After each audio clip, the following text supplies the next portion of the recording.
The alarm bells are sounding, signaling a critical situation for Putin and the Russian economy. The economy is precariously close to collapse, with persistent inflation exacerbating the challenges. Simultaneously, the ongoing war in Ukraine further complicates matters. In today's discussion, we'll delve into the current circumstances and explore the potential implications for Putin's leadership. The history of inflation in Russia is marked by a prolonged and arduous journey. Following the 1917 revolution, the country grappled with years of escalating prices, enduring sustained economic pressure during Joseph Stalin's early rule.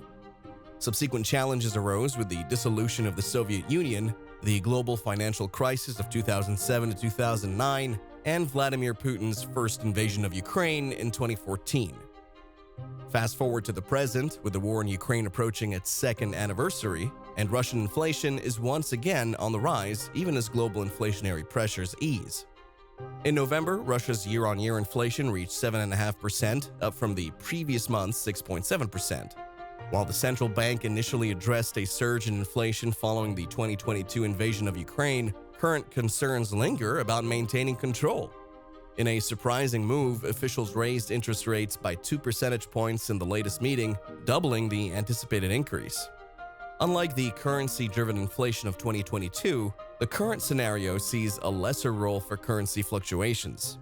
Recent months witnessed the appreciation of the ruble, partly due to the implementation of capital controls. However, inflation in non-food consumer goods, many of which are imported, aligns with the pre-war average. A closer examination of Putin's wartime economy reveals signs of overheating, particularly evident in the exceptionally high inflation in the services sector. Examples such as the cost of a night in Moscow's Ritz-Carlton rising from $225 to $500 post-invasion point to domestically rooted causes of inflation. Anticipating the 2024 defense spending doubling to 6% of GDP and increased welfare payments in an election year, the Russian government's fiscal stimulus is estimated to be around 5% of GDP. This has led to a rising growth rate, contradicting predictions of economic collapse made at the onset of the Ukraine conflict.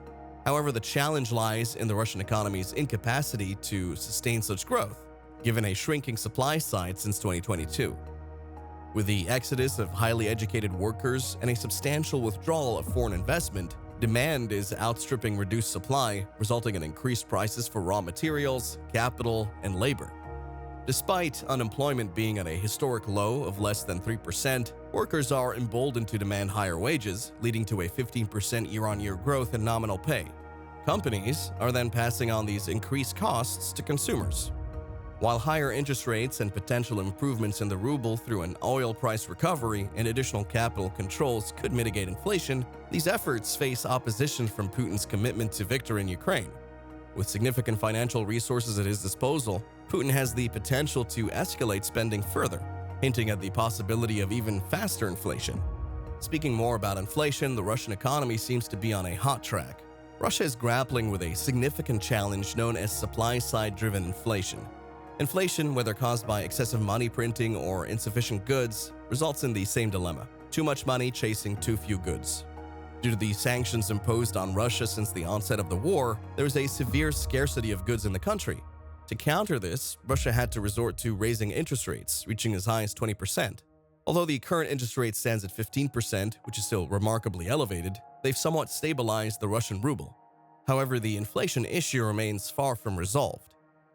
When facing inflation driven by the supply side, the essential remedy is to increase the availability of goods in the market. Raising interest rates triggers a recession as a consequence, but it also encourages people to save by offering them substantial returns for keeping their money in banks. Consequently, high interest rates lead to increased savings, resulting in more money in the hands of private individuals and banks. However, this does not address the fundamental issue: the scarcity of goods in the market.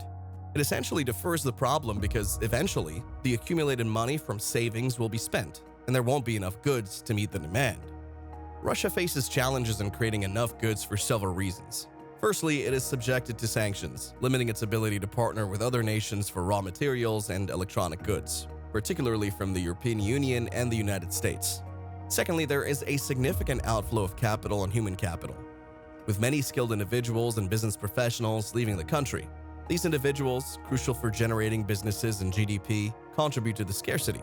Lastly, the wartime economy prioritizes resources, including factories, raw materials, and goods, towards military efforts, diverting essential resources away from civilian needs.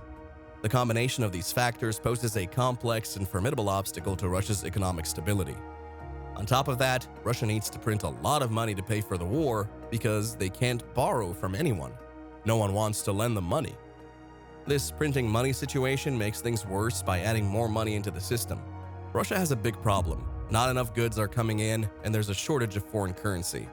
All they have is the ruble, but the issue is that the oil trade has dropped by half due to the falling oil prices. Talking about the gas trade, which is pretty much stopped because the EU found other options and gas prices have gone down a lot, the oil price went from $120 to $75, and that's a big hit. It causes significant inflation, and this inflation is making a lot of Russians upset. The Russian economy is facing more challenges. Interestingly, just before Russia's recent invasion of Ukraine in February 2022, the exchange rate was 74 rubles per dollar. However, within 1 month, the exchange rate dropped by half to 135 rubles per dollar due to severe Western financial sanctions. Responding to this, the Central Bank of Russia made a drastic move by increasing its interest rate from 9.5% to 20%. Inflation also surged from 7% before the war to 17% in April 2022. Despite these challenges, the central bank managed to restore confidence in the ruble. By June 20th, 2022, the exchange rate had improved to 50 rubles per dollar. As inflation eased, the central bank quickly reduced the interest rate to 7.5% in September, and things seemed to be getting better. However, in July and August 2023, the ruble took another hit without any clear external reason. Its value dropped from 73 rubles per US dollar to 100 rubles per dollar and has stayed low since then. Putin's compliant central bank responded by increasing the interest rate from 7.5% to 12%, but many doubt if that'll be enough. When the ruble behaves unpredictably, financial stability becomes fragile. It's also not certain that the central bank's aggressive interest rate hike in 2022 was the savior. What mattered more was the European energy market panicking, benefiting Russia significantly. The war led to a rise in oil and gas prices, boosting Russia's total export revenues from $382 billion in 2020 to $628 billion in 2022. Normally, Russia has a considerable current account surplus, but this is balanced by a significant net capital outflow of about $40 billion annually. In 2022, Russia's current account surplus spiked to $236 billion, but the corresponding net capital outflow also increased to $239 billion.